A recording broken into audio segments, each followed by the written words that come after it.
It's been 5 years now since the state of Washington enacted the Death with Dignity law. It gives terminally ill people the right to take their own lives if two medical doctors certify that they have less than 6 months to live. Barbara Coffin was at the center of that fight. A courageous woman battling ovarian cancer. She fought for the right to die on her terms.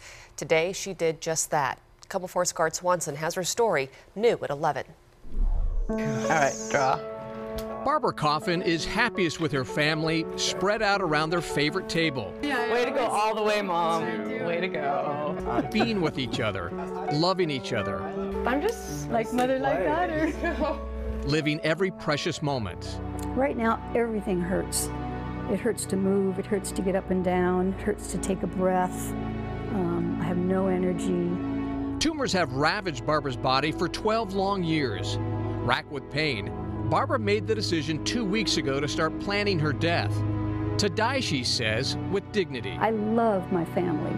I don't want people to remember me whining and crying and not being able to function and laying around moaning. And I don't want that kind of memory. I want people to remember me happy and alive. We're all going to die at some point. Back in 2009, when the law was enacted, Barbara was there standing proud. She was the first private citizen in the state to go public with her decision and to sign the Death with Dignity bill. Her actions were not without controversy. Protesters decried the immortality of such a law. Barbara understood, but respectfully disagreed. I think everybody has a right to an opinion, but we as humans, I think, have a right to do what we want with our bodies. You're ready. I'm definitely ready. It's hard to look at me on the outside and understand how bad I am on the inside.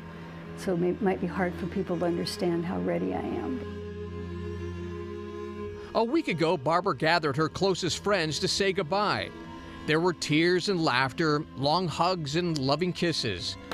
Barbara was very candid with all, unafraid to talk about the lethal concoction she would take. It's a pentobarbital. It's just a little bit of powder that you mix with water. Prescribed by a doctor to be self-induced, Barbara calmly told me on Monday that, surrounded by family, she would drink the liquid, lie on her bed, in her daughter's arms, and lose consciousness within 5 minutes. Her body, she explained, would shut down for good within a few hours.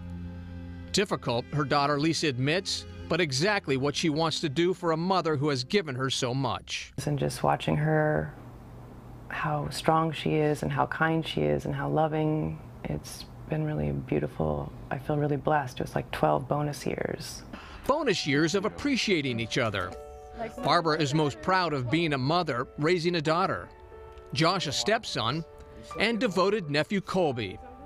Now stamped with a bumblebee tattoo for Aunt Bee, the family humor is always present. Everything has a good and bad side, and it's everybody's choice which side they want to take.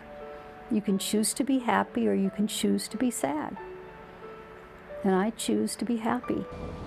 At 1 p.m. today, Barbara said goodbye to her family and this world for the final time.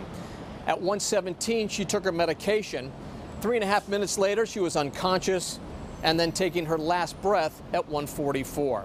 It was on her terms, her way.